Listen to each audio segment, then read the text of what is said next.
Ini bukan sekadar puisi. Ini adalah api yang dibalut dengan kasih. Satu revolusi lembut untuk jiwa. Apokalips yang indah oleh Nuri.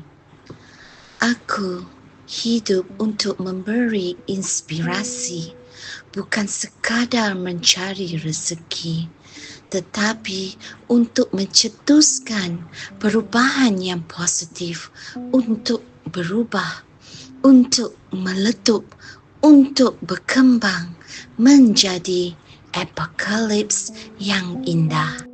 Kamu ada kekuatan itu untuk menjadikan ia nyata.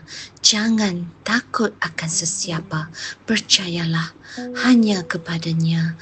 Yakin, cabar, tetapkan iman dan niat dan melangkah walaupun kamu berjalan sendirian.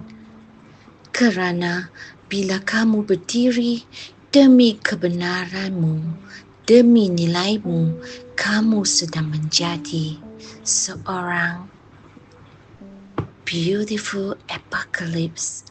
Aku, Nuri, dalam hadirku satu apocalypse yang indah.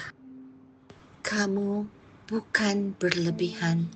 Kamu bukan terlalu lembut. Kamu sedang menjadi satu apocalypse yang indah. Dari Nuri.